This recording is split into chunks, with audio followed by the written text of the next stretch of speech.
Hi everyone. I'm back again with another compatibility chart, this time between Chris Watts and Nichol Kessinger by request. Now, before I get started with the analysis, I just want to say that when I went over it, I had to keep a neutral, I had to be neutral about everything because I know you're probably already familiar with what happened and how he murdered his whole family and how she was the mistress. So in order for me to get an accurate analysis of this chart, I had to leave my emotions out of it. And if I didn't, then I wouldn't be doing a correct analysis of this. So I'm going to move forward. Now, his Amor asteroid, that has to do with love. It conjuncts her sun and her asteroid Asmodeus, 1 degree. So this indicates that he brought her a love, an everyday sort of love, and she had him cornered and trapped because Asmodeus has to do with the demon of lust. So this relationship was based on a very strong sexual attraction. And I know that he, wrote her love letters and things like that on certain cards. So that's where this comes from. Now, his Mars conjuncts her Venus 0 degrees. You can't get tighter than that. This is a strong indication of a magnetic sexual pull. And like I said, since it's at 0 degrees, very, very strong connection sexually between these two. It's almost undeniable. I mean, that would be very hard to resist in any circumstance. Now, his Mars also conjuncts her, not only her Venus, but her Dolores asteroid 1 degree, and his Mars is conjuncting Lie and Casanova. So not only are Mars and Venus having the tightest conjunction that you can get, these three asteroids in this mix have to do with lies, because it's conjuncting his Mars, and Mars has extra fire and power to this, and it's at 1 degree, so that's really tight. And it also conjuncts his Casanova at 2 degrees, and Casanova has to do with a sweet-talking ladies' man or someone who is thrilled by the chase, and it can also do with cheating. Now, conjuncting her Venus and Dolores, I've already explained the Venus part, but Dolores has to do with pain and suffering. So in this relationship, that's what he also brought to her. He brought lies, he brought cheating, and he brought pain and suffering to her. Now, his Venus conjuncts her Eros, 3 degrees. And Eros has to do with eroticism. Again, more indications of their sexual relationship. Now, his Venus also conjuncts the dwarf planet, or TNO, it's called, a trans-Neptunian object called Eris. And Eris has to do with being unsettled or agitated. And in his natal chart, his Venus is conjuncting this dwarf planet. It also has to do with searching for like a new, improved love. You know,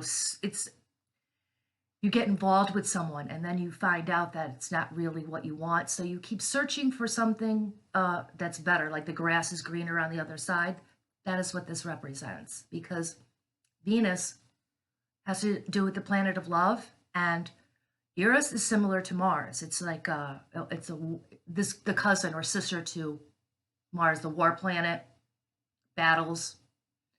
So that explains his approach to relationships and love, if that's what you want to call it. But that's what the chart is telling me.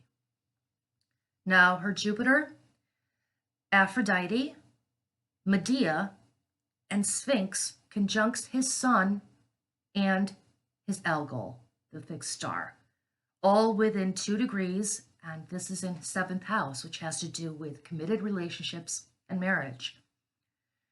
So now we have Jupiter, the largest planet in the solar system. It's conjuncting her Aphrodite, and Aphrodite has to do with fickle relationships that don't really last a long time, and also a cheating, and it's just and he found her very attractive in that way, not because of the fickleness, because that's what happened, because also it's conjuncting her Medea and Sphinx, and Medea has to do with revenge, and Sphinx has to do with hidden secrets, riddles, things that are hidden agendas, that sort of thing going on. And since it's conjuncting his sun, that's what she brought to him. She did bring revenge, because she ended up going to the police and spilled everything that went on, and she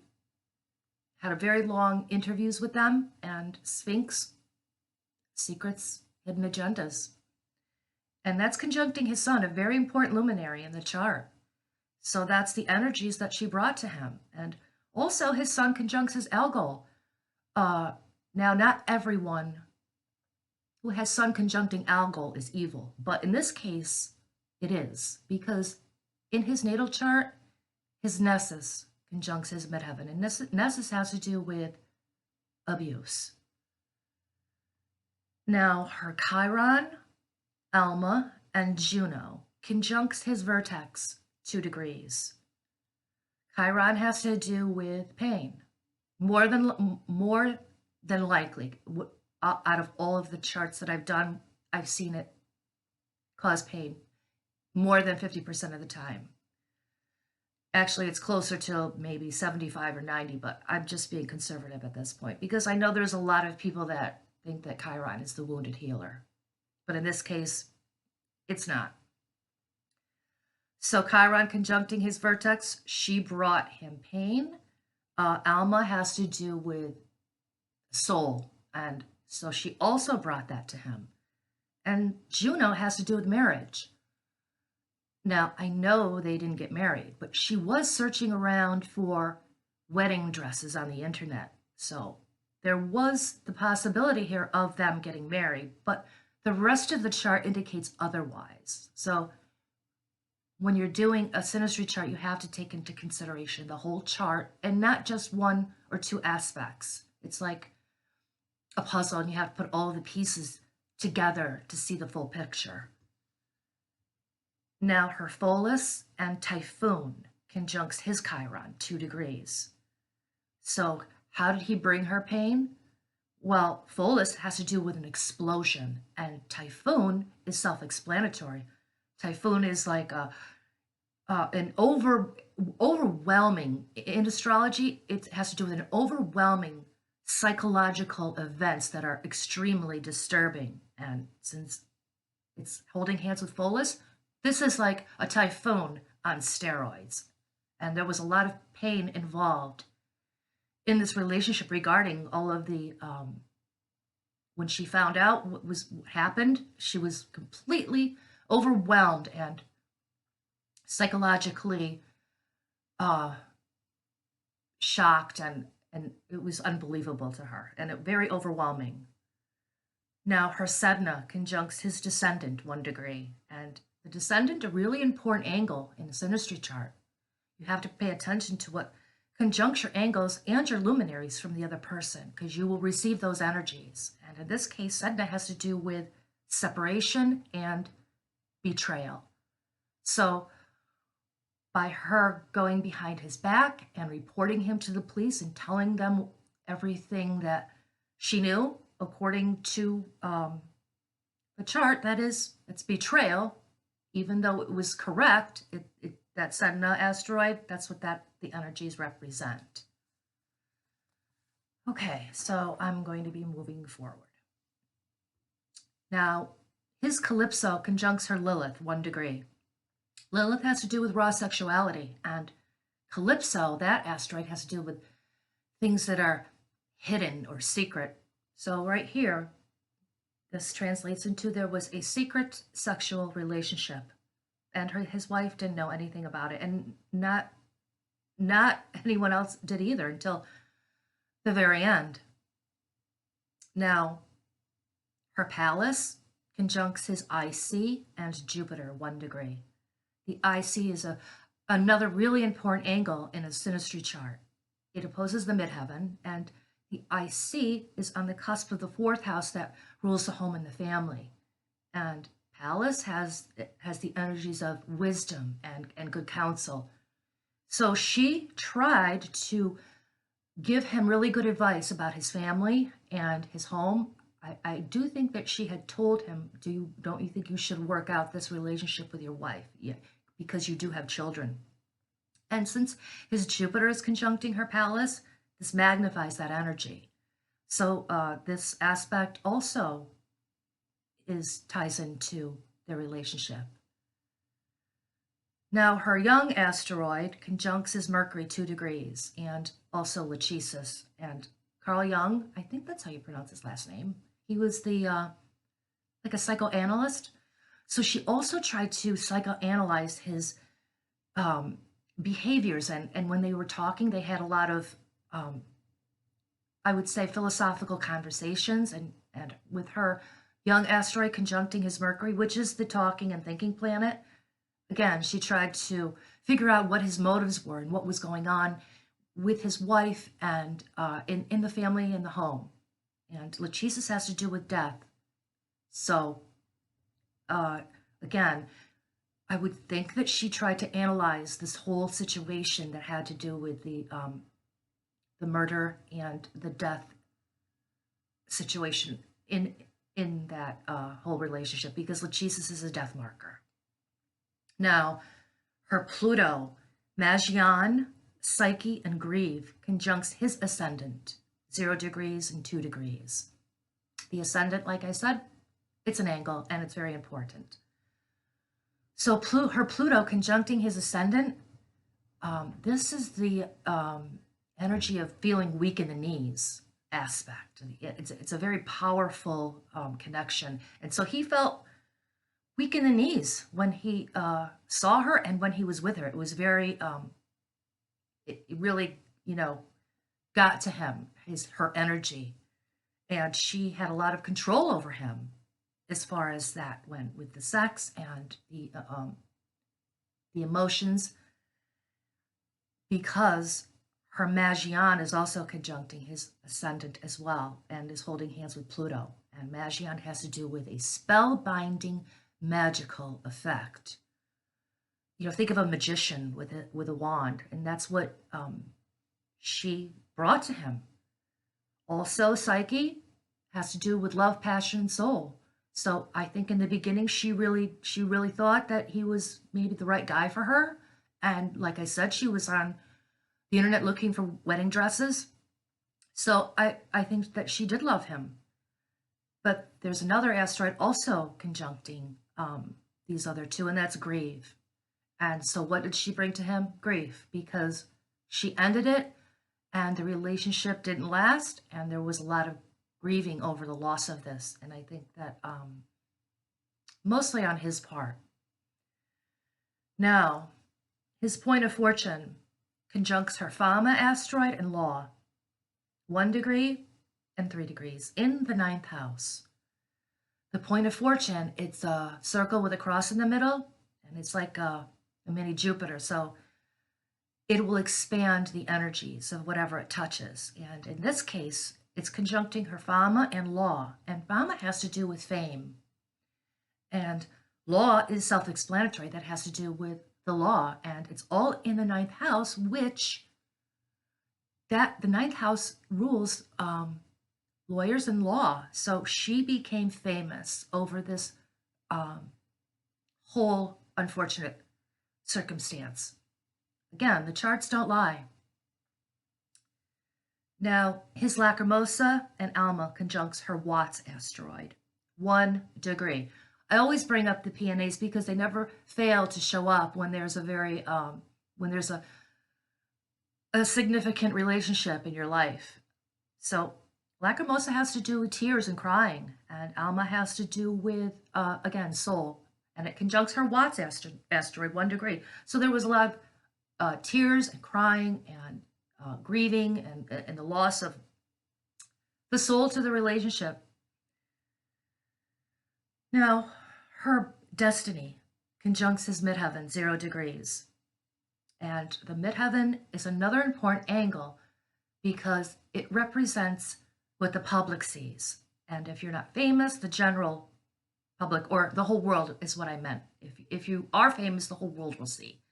But if you're not, the energies will be out in the open and other people will see these energies. And her destiny conjuncting his midheaven, this was her destiny. And you know, you can't negate that. It's written right in the chart. Now, his Atropus conjuncts her ascendant, 1 degree, and his Atropus, that has to do with, in Greek mythology, the person that determines the life and death of someone. And it's like the cutter. They had the shears that cut the string, and then something would end. And so, and it's also, it's a death marker as well. So again, death came into this relationship. And if I had done this chart without knowing who they were, I would have to say that he would be determining how long this relationship was going to last, and it wouldn't be lasting very long due to the rest of the aspects on the chart. But I wouldn't have thought